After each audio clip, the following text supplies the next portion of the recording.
Aloha and welcome to Island Connections. I'm Ibrahim Aoude. Reflections, Ethnic Studies 40 years on. This year, the legislature, the Hawaii State Legislature proclaimed 2010 the year of Ethnic Studies in Hawaii, and the Department of Ethnic Studies at the University of Hawai'i, Mānoa, has been holding events commemorating the 40th anniversary of Ethnic Studies and the year of Ethnic Studies. And so we've been having these events and TV shows. And on December 2nd, we had 3 events in one, 3 in 1.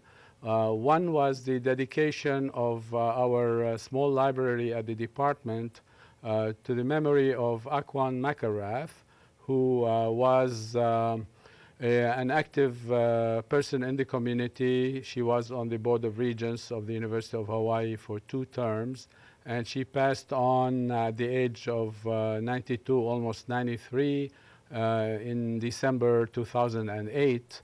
And several years before her passing, she had wanted to establish a fund in her name in the Department of Ethnic Studies, the Akwan Makarath Fund for Social Change and Justice through the University of Hawaii Foundation.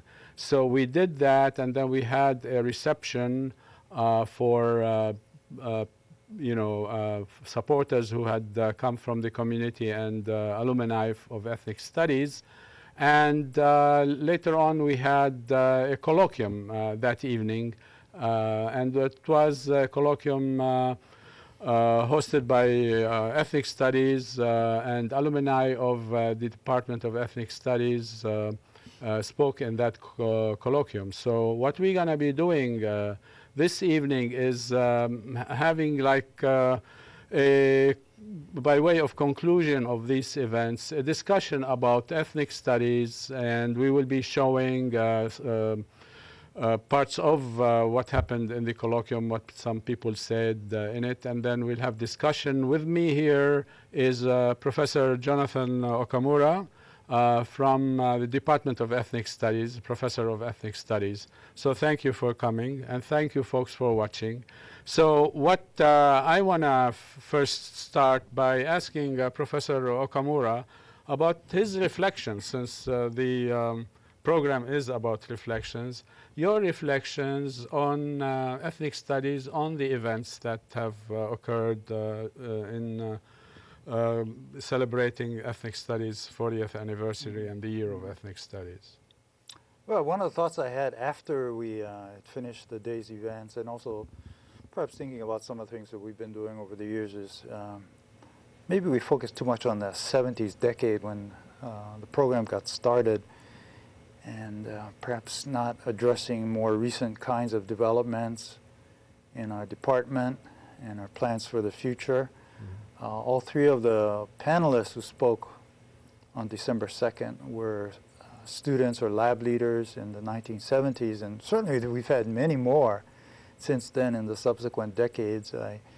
I've been thinking about one of our lab leaders and majors, Dean Sauranilio, recently, who went to UCLA and earned a master's degree in Asian American Studies, and subsequently to the University of Michigan, where he got his PhD in the program Asian and Pacific Islander Studies there.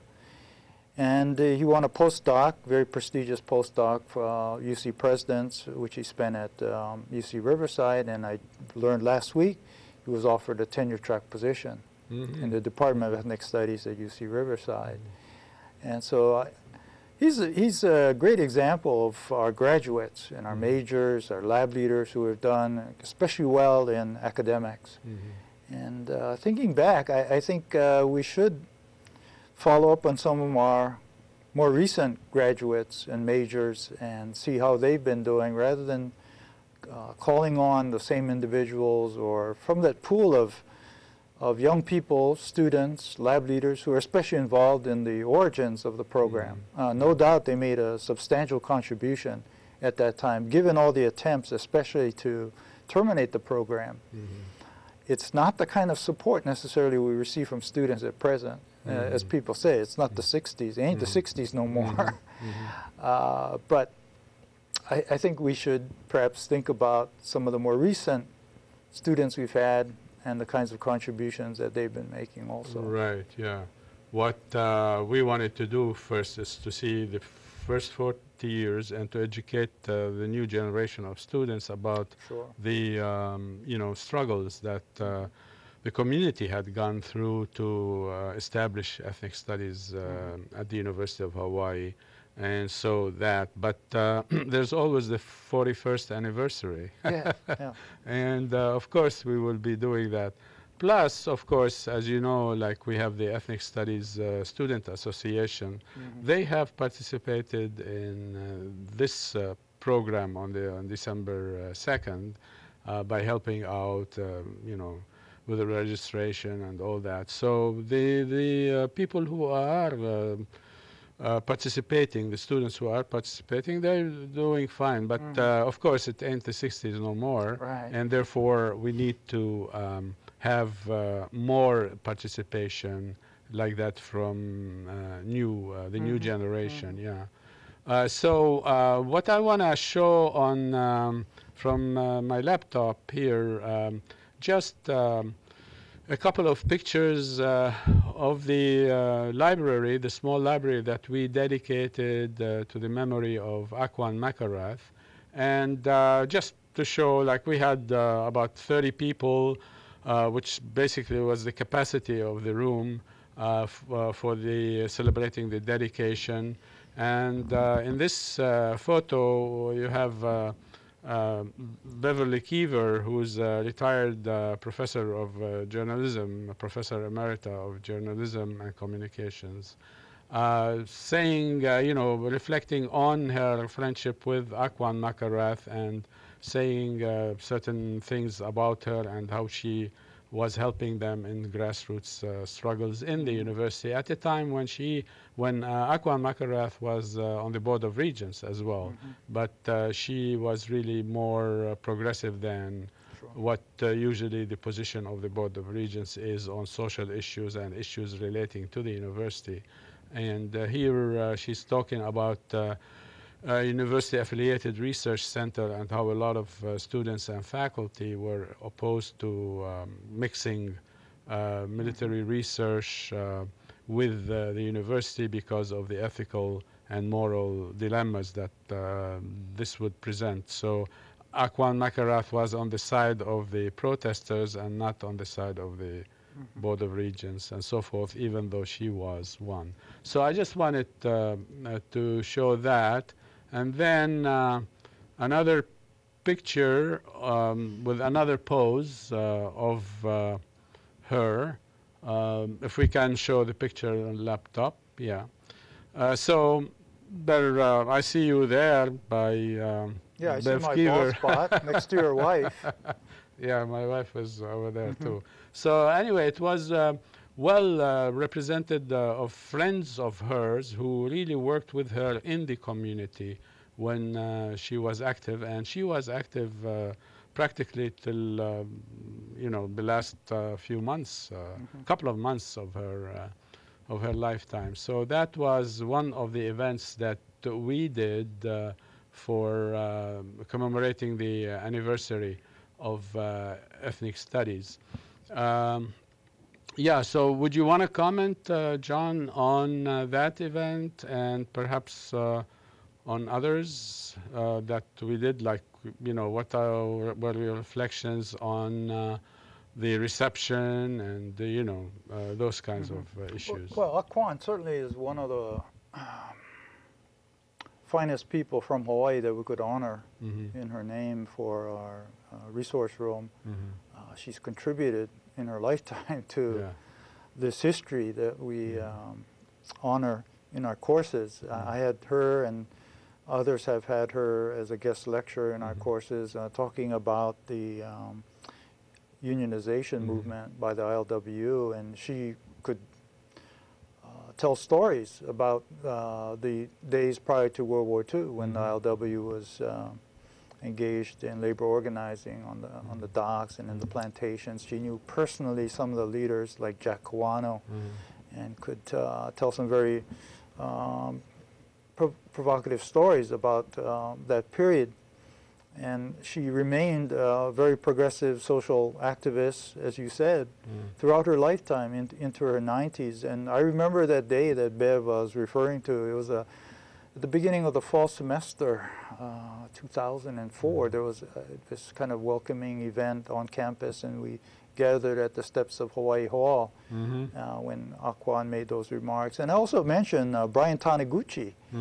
Did reference ethnic studies, state senator representing Mānoa, former ethnic studies lab leader, and he was given an opportunity to give some remarks. And he referred back to that history that he had been a part of in the 70s in keeping ethnic studies alive. So he's another person I admire for taking that position on that day when most everyone was in this kind of celebratory mode.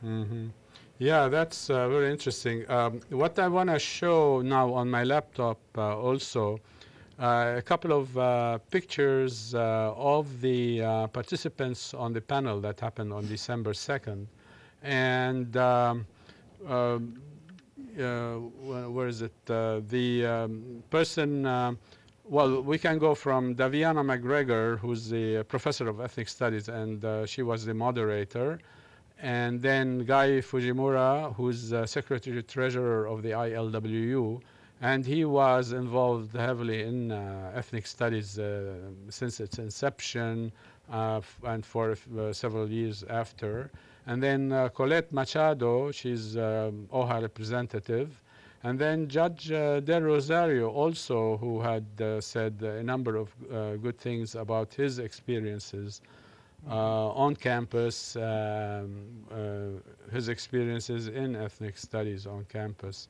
And so what we're going to be doing in a bit is have some segments of their talks and what they said, and then we can comment on that as well.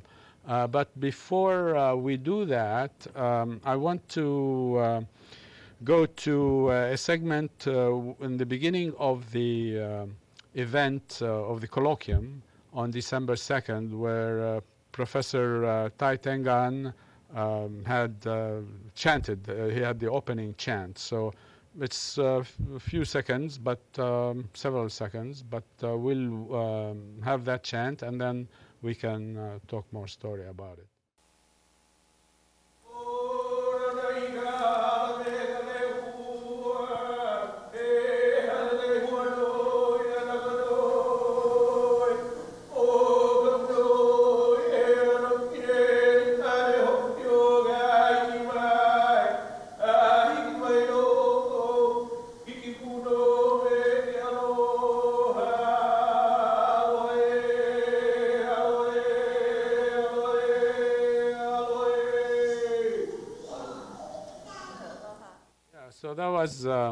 That was a nice chant. In fact, we had two chants, one at the colloquium just before that, and we heard that one.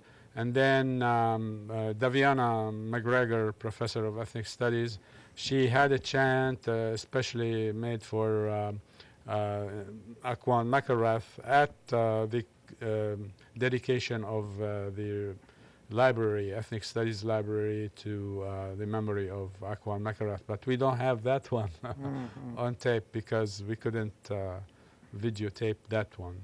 So I just wanted to mention that. Could we say more, for instance, about more reflections about ethnic studies beyond the question of what you mentioned regarding the actual event itself, but you know, since you're talking about more about the present, Sure. what would you, how would you like to see ethnic studies now? Well, one of the things we've been working on is having a graduate program that would offer a master's degree. We've applied formally and had that turned down. And one could account for that in terms of the budget crisis, when we really applied at a very difficult period to have new programs approved. So with the improving economy and greater funding perhaps for the university, our application might be seen in a more positive light subsequently. But that is a goal. The department only became a department in 1995. Yeah, 95. 25 years after it began and 15 years ago. And I remember Franklin Otto in 1990 actually at the Asian American Studies Association meeting held in Honolulu. If it was 1990 or 1991. 91, yeah. Mentioning, open panel discussion that was one of the goals he was thinking about for ethnic studies. And this is before we even had the ability to offer our own bachelor's degree. So one could say it's a long-term goal.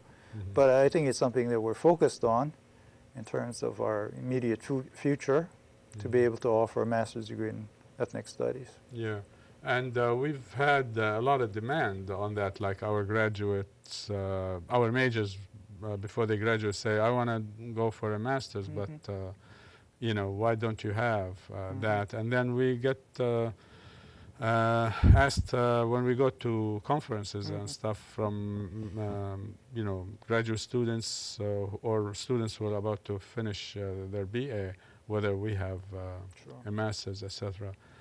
Yeah, it's in fact regarding the question of the bad timing for our asking or applying for a graduate program. In fact, in terms of the Chancellor's office, it was said that they don't want to hear about any new programs at that time. So I'm pretty sure that we will get that when the economy improves a little bit, and so that's important.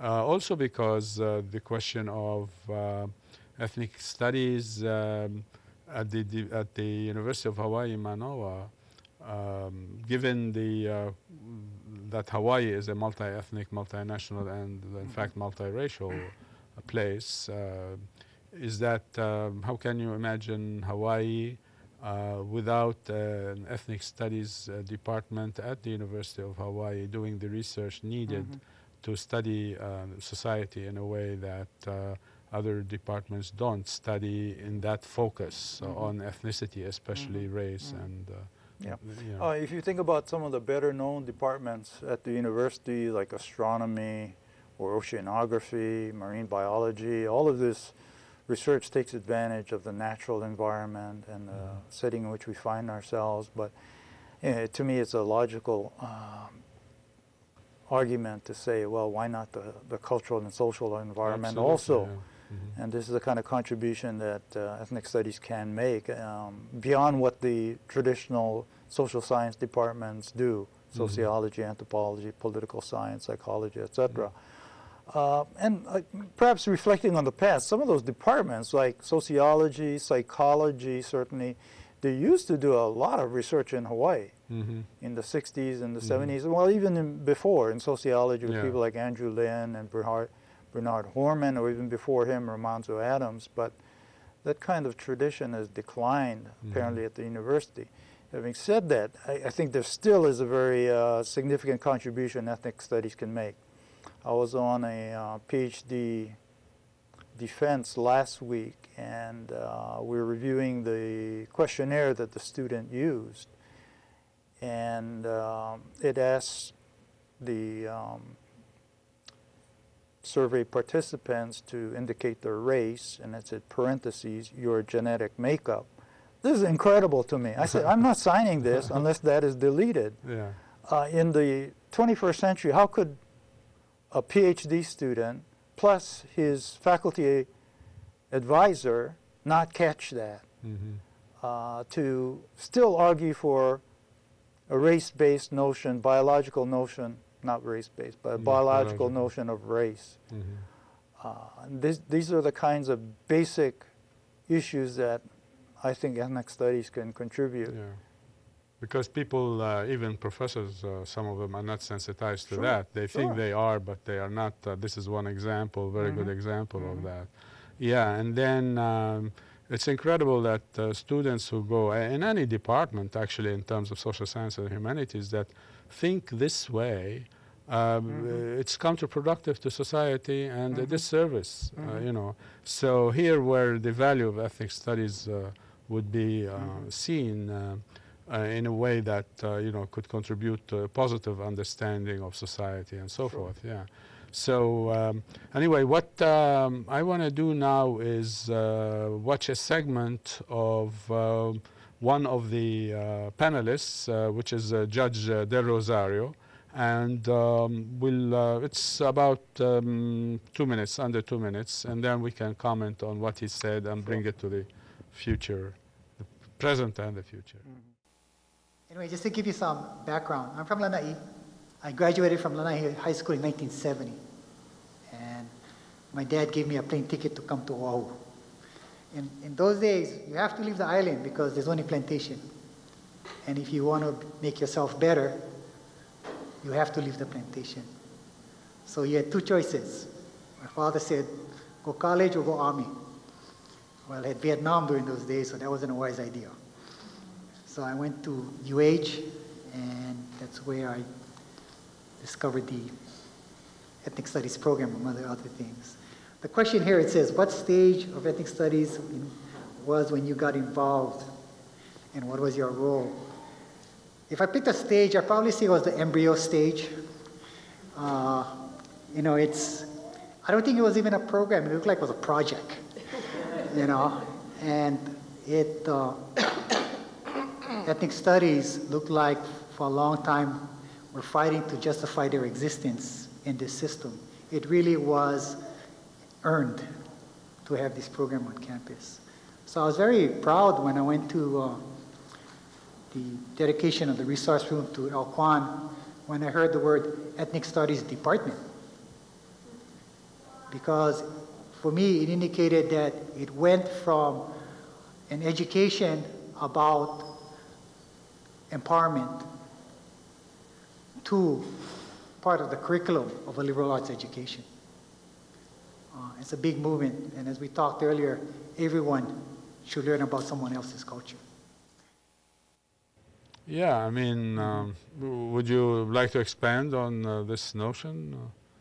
Well, those are the kinds of contributions ethnic study has made in terms of the curriculum, and in terms of, well, beyond that, also the research done on different ethnic groups in Hawaii, and also Hawaii as a multicultural, multiracial society. If not for that research, people might still be operating with these very out-of-date or inappropriate perspectives about Hawaii and the relations among the different groups. I think students are especially influenced by some of the neoconservative movements on the continent, like anti-immigration, anti-affirmative action.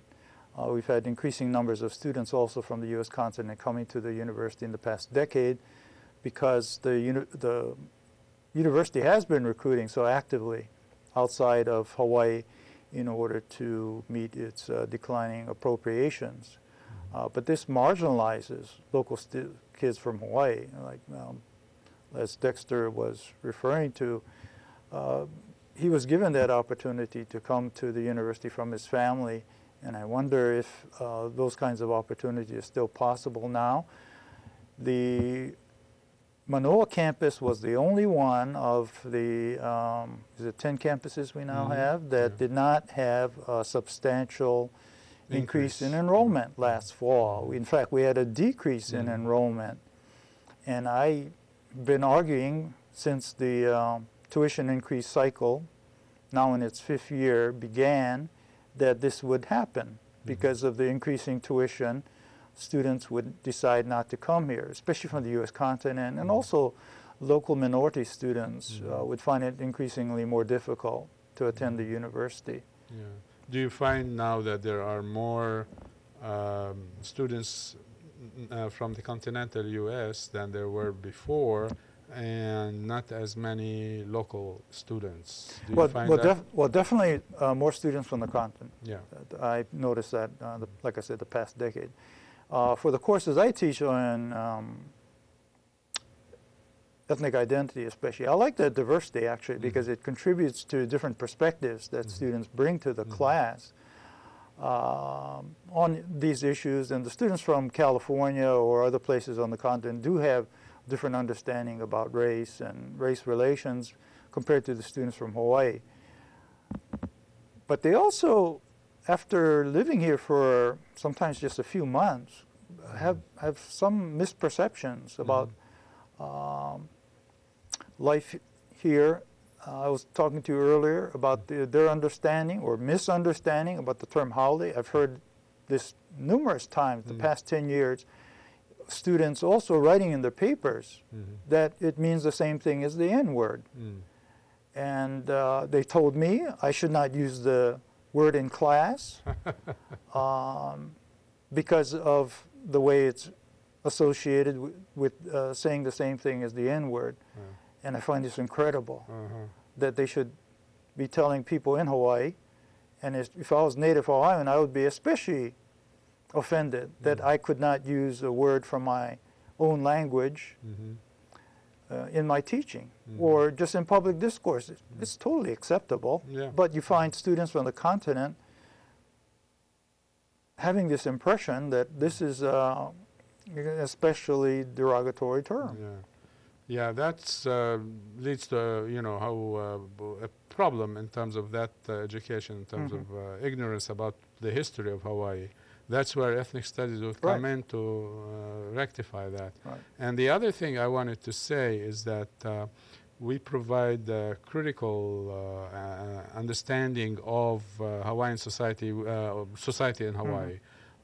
Not that everything is hunky-dory, etc., and we celebrate everything. We celebrate the good things, but we also are critical of the not-so-good ones, and how to try to improve society is a very important thing for education, for research, and so forth. So that is a role that we have been playing for a long while. Well, let me follow up on that then. Like I said, or like we both agreed, it ain't the 60s no more. You know? So you can't expect students to take part in the same kinds of demonstrations as they did in the 70s on this campus. York was an example of that. It was a handful of students who were consistently there, who were there for the sit-in continuously. It was a handful of faculty also, despite more than 200 signing a petition opposing the signing of this agreement with the U.S. Navy. The alternative, I think, especially ethnic studies has developed is service learning as an option that we have in just about all of our courses. As I said, you can't expect students to take part in demonstrations anymore. Even illegal ones like burning a draft card. Well, of course, you can't do that now, but anyway, doing some sort of illegal activity, that's just not the case.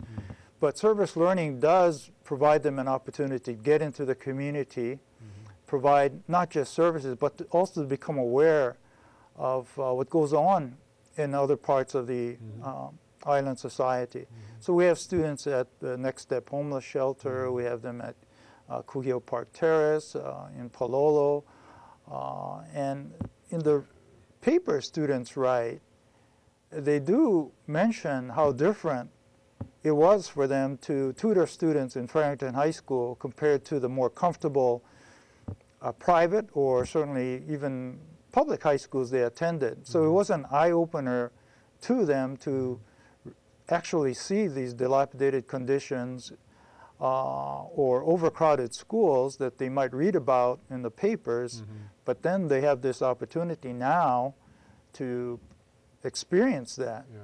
The other thing before I go to another segment with Colette Machado is that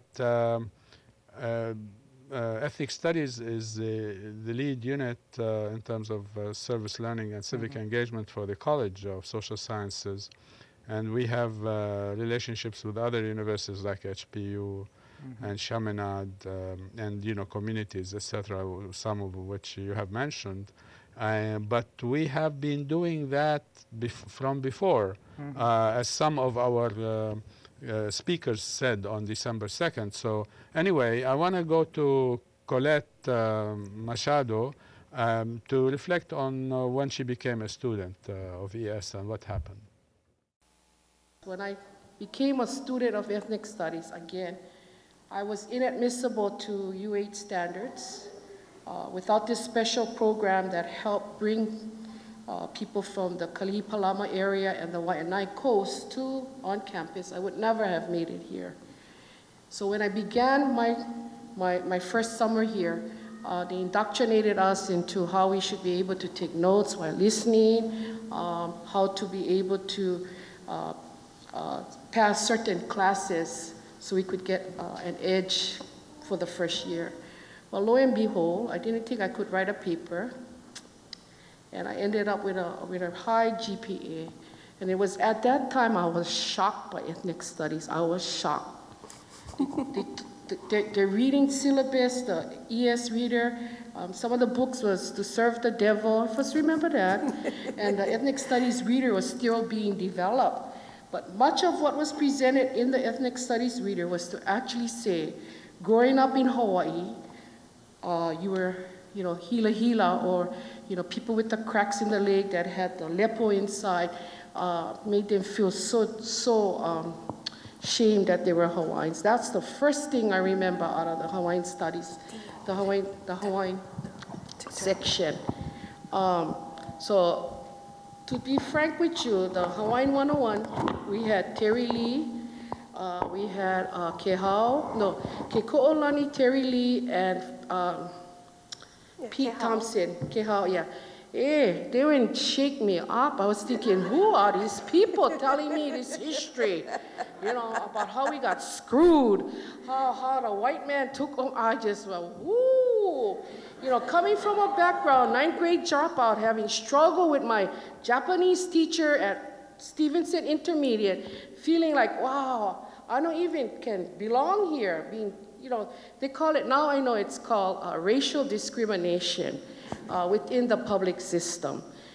I grew up in that. When I came here through the COP program, everything was like fireworks over here. And the first people I met that had this kind of unction that was kicking my guts inside was Hawaiians 101.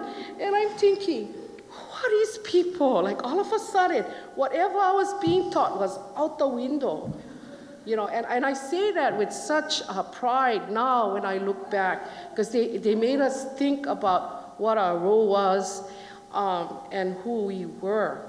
One of my first involvement was Census Tract 57, CT 57. That was some of the work we were doing with Keto Kyron was another friend of mine that we did work down there. I was amazed. Tenement housing, I know what that looked like.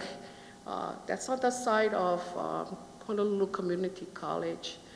So I'm 60 now, so I can tell you at 20 years old, I was like, oh, you talk about pu'iwa, you talk about like, wow, what am I getting myself into? And then to understand the depth of the movement and the word struggle, I engaged in one of the first rallies that still today has, when we did Save Our Surf, 20,000 something people. The rotunda shook. We never had that since then, with that many people coming together. I remember Kalani Ohelo, people like that stepping out with the bullhorn. What is his name? The tall other guy. He's a Hawaiian guy, but anyway, he can come to me. But that was such an important move. I know Soli. He's still my friend today in Waimea. Even if he drove a Volkswagen. He had curly hair, one big guy, John Saxton. That's his name. That's his name, John Saxton. So at that rally, we marched, and I'm thinking, wow, this is like civil rights again. So that was my indoctrination. It's like, hey, Colette, what you gonna do? Ride the fence, only get the grade, or you gonna get inside? And that's the challenge I believe that ethnic studies presented to someone like me. Yeah, so I mean, interesting. So It ain't the 60s no more, but I mean, there are some students who are really knowledgeable about, what's happening. For instance, some of them, we have students who go to Local 5 and do activities with Local 5. So you want to say something about that or other things in terms of civic engagement and service? Well, we have a couple of our recent graduates. Julia Luck, who did an internship with Local 5 last summer after she finished, and Sehetu, who's an organizer with Local 5 now. Right. So that's in the tradition of Guy Fujimura, one of the panelists who went to work for Love's Bakery after he finished his degree here. So that gave him an opportunity to join the ILW and become an elected official subsequently. But maybe, some of those kinds of reflections are thinking back in the good old days, back in the 70s, where you could have those mass marches, 20,000 students or 10,000 marched down in protest against the war in Vietnam, I think in 1972 or 1970, following the invasion of Cambodia. I don't think those kinds of mass demonstrations are that possible anymore. So realistically, service learning becomes an alternative. And I'm gratified that many of the students in our classes do take that option. At Next Step Shelter, for example, that's one of our placement sites. And it does open their eyes that homeless people go to work like everyone else in the morning. They leave the shelter and they send their kids to school and they come back at the end of the day. But their earnings aren't sufficient for them to even afford rental housing. But I think it provides them with perhaps a more sympathetic understanding of the homeless problem than to see them demonized in the press, people who are living in the parks or on the sidewalks now because they can't stay in the parks, and they have contact with the families and get a better understanding of how these people ended up homeless in Hawaii. And hopefully it motivates them to think more critically of these kinds of issues in Hawaii, that we're not necessarily such a great place to live with a high cost of living, and it does result in these kinds of problems for people here. Yeah, since you mentioned Guy, he's one of the panelists, as we said. So we're going to go to what he said, among other things. It's about just under 5 minutes, but it's a good one of what his beginning of ES struggle and so on. So we'll watch that and then we'll continue. Okay. And in fact, in terms of the infrastructure of the movement, the printing, the meeting space, and all, it was provided by ASUH, the Student and Campus Center Board.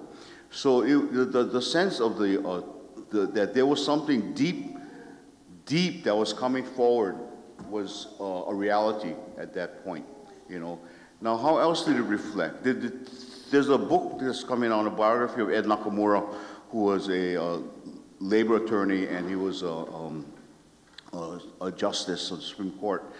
But he had an involvement in the ethnic studies struggle at that point. And I think a piece of it is going to be covered in the book when it's finally is published. It's in the process of being titled now. And part of the deal was that even though if you look at the history and the struggles and people yelling and screaming at each other, there was an involvement of the labor movement, primarily LW, and there was and Walter Kupal, the carpenters, as president of the state AFL-CIO, and the LW came to support this. But the other thing was that in the border regions and the administration, there was support for this program. And the key characteristic, and even though the professors had to do it their way, they couldn't be our history, our way. They had to take us through all the steps and stuff like that. They kept trying to say, we got to do it this way, but we're supporting it. We kept yelling at them and rejecting what they did, the Boggs Committee, all that.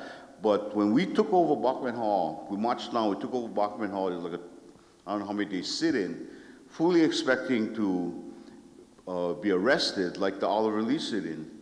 We weren't arrested. We stayed overnight in the hall and we kept it. And what happened was the administration stayed in the building. so there was no trespass. And which Chucky Kim? Still here? Chucky's here? Okay.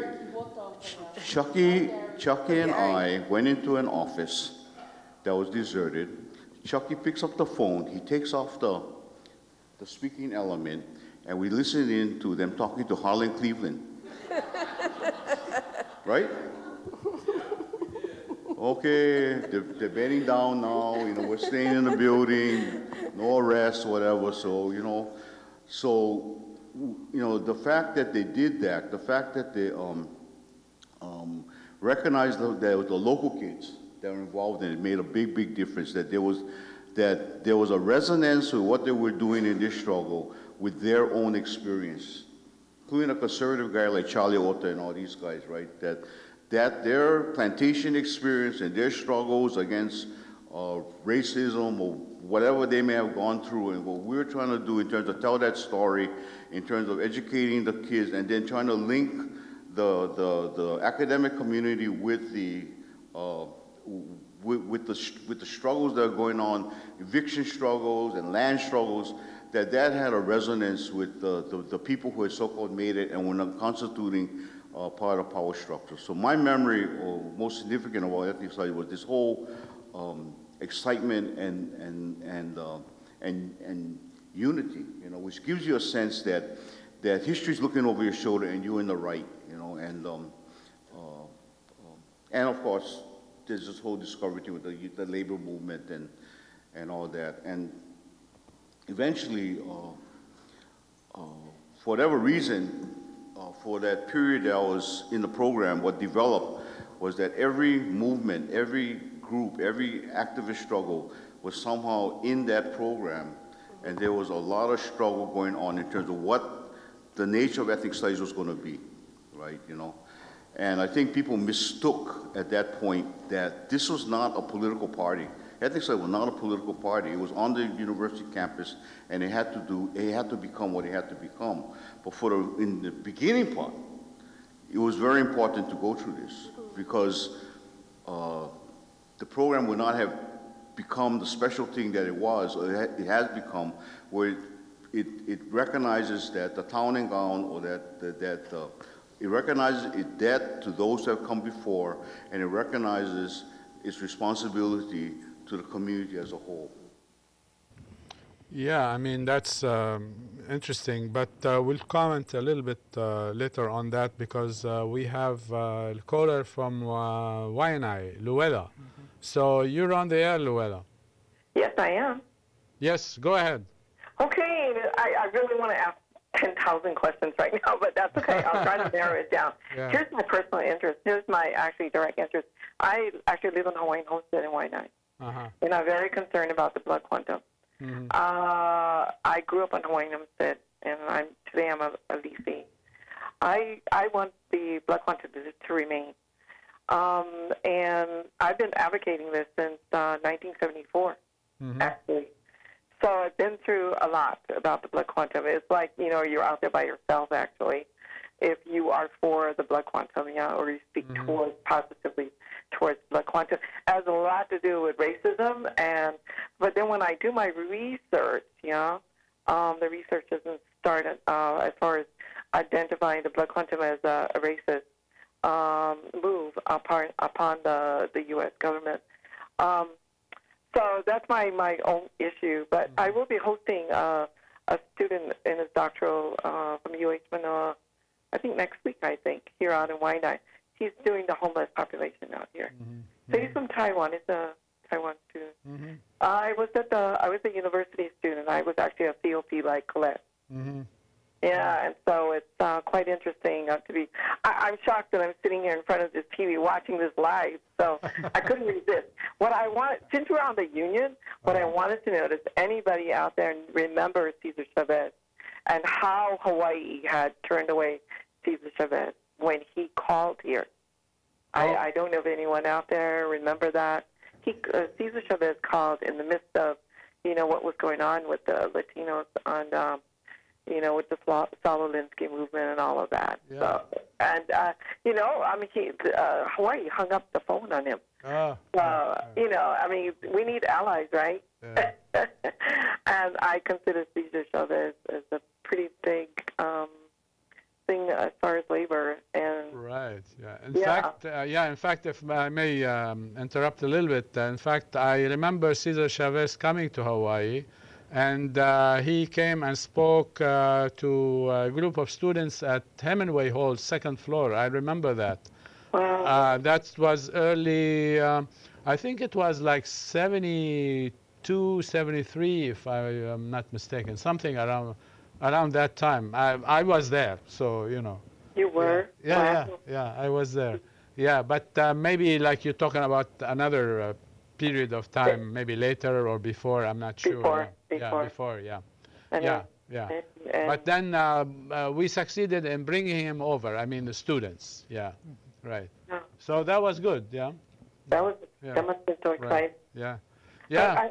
Well, go ahead. One little bit more, if you want to share more with us, please do. And then I work out here on my own, out of pocket with homeless. So whenever there's a sweep, I'm there, and so I see it firsthand. I've been at almost every sweep that's out here in Waianae, and it's been terrible. Yeah. Recently,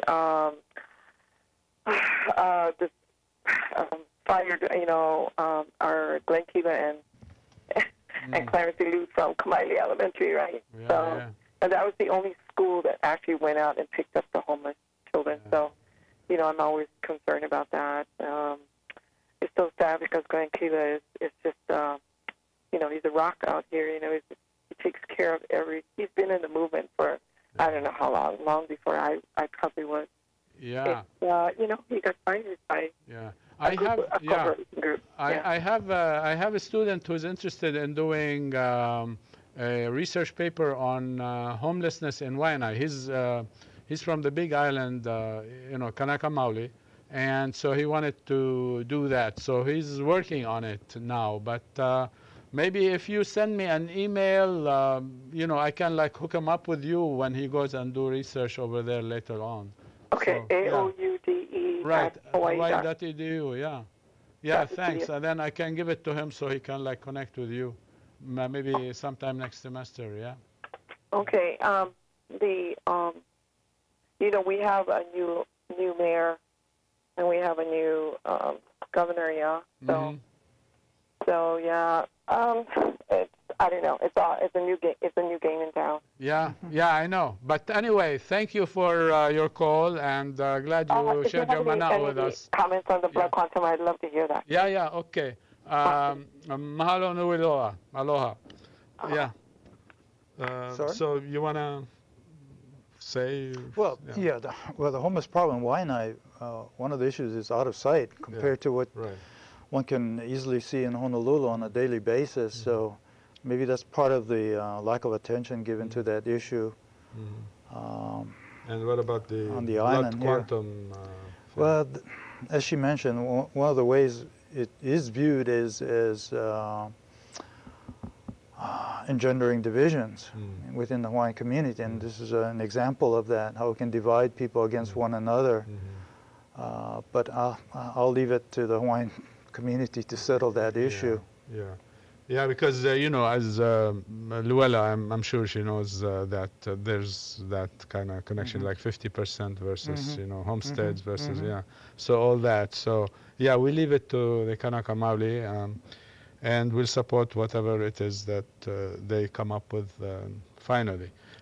So what I want to do now is go to actually, I want to go to Guy Fujimura in this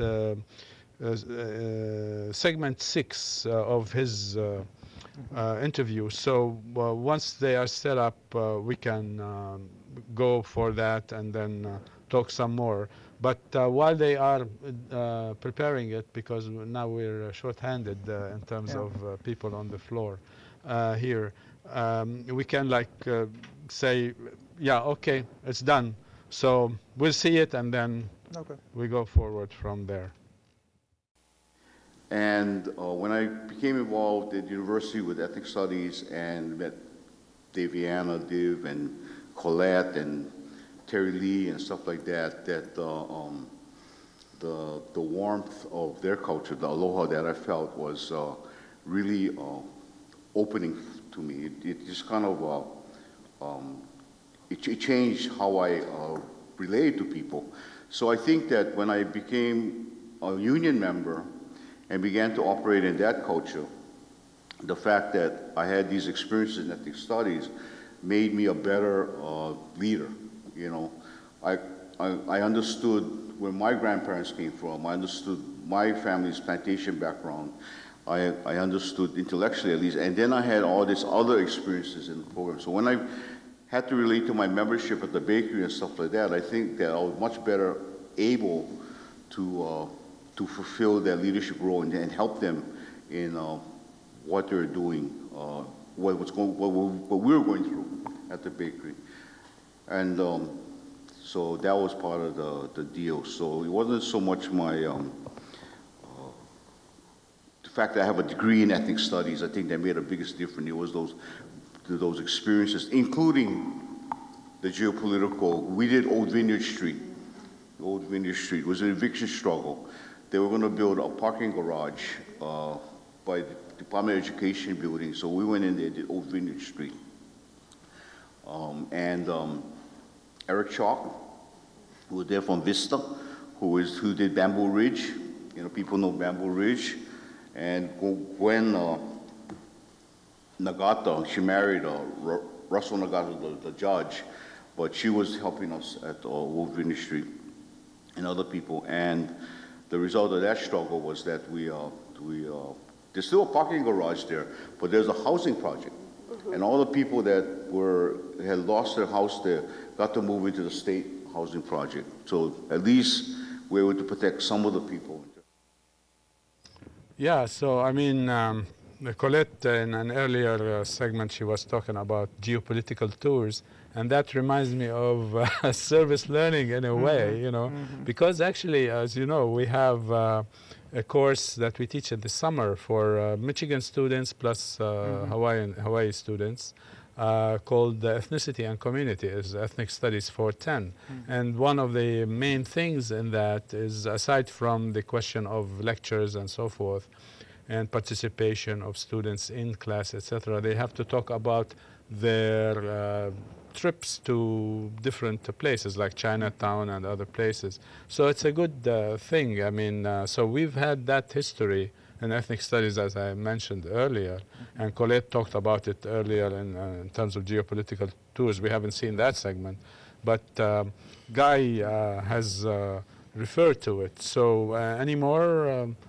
Well, you know, the kinds of things he's brought up reflect that period in the 70s when there was a lot of student activism and community activism beyond students, the different struggles that were going on, beginning with Kalama Valley and Ota Camp and Waihola Waikane.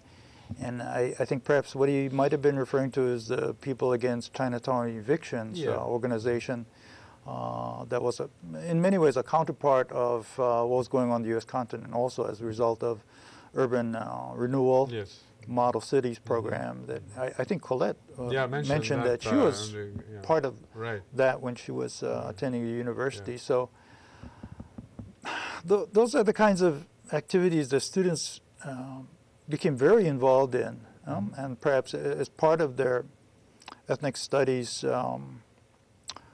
participation in just courses.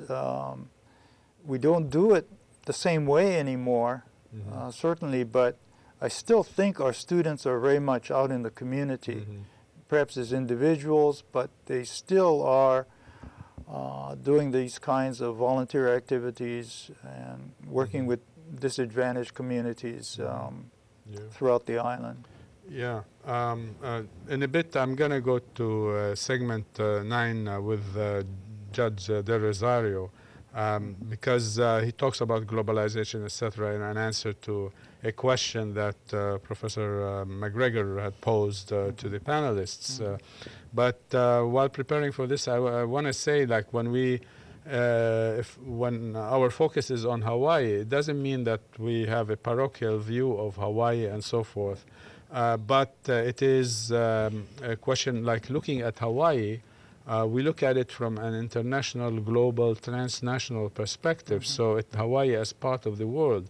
Otherwise, as I say to students, I mean, how can you imagine Captain Cook? I mean, where did he come from, etc. If you don't have that global perspective, world system analysis perspective, or some other global theories, then you won't be able to understand what really happened in Hawaii, etc. So if we talk about Hawaii and indigenous issues in Hawaii and multi-ethnic, multicultural issues, in fact, we look at it from a perspective of global perspective, transnational.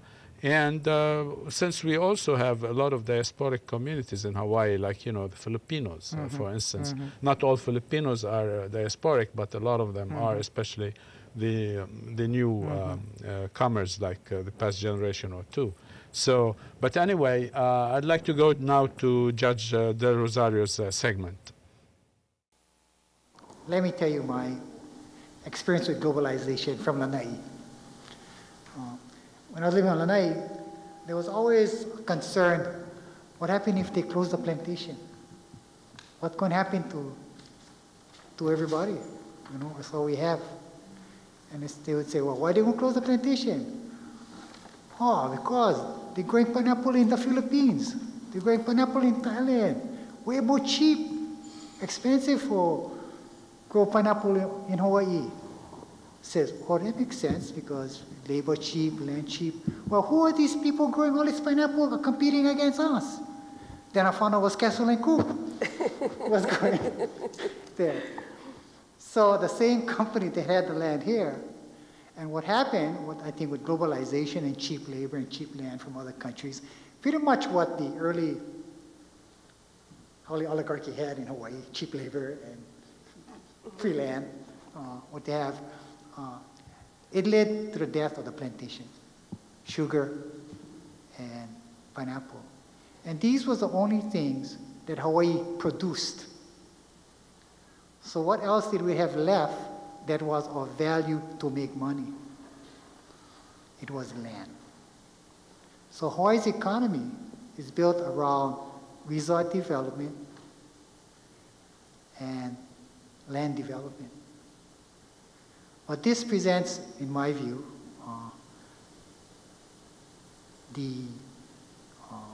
what I think is my own view of the most important issue facing Hawaii today, and that is the loss of local values.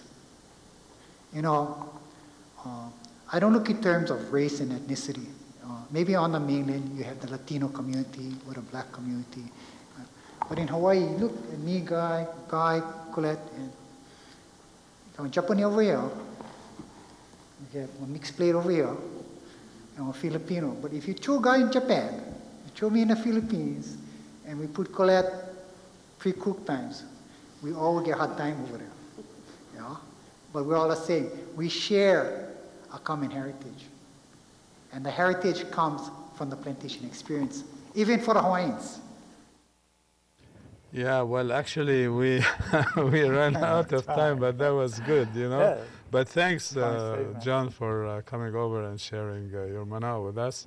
And thank you very much for watching, and see you next year. Happy holidays. Mahalo nui loa aloha.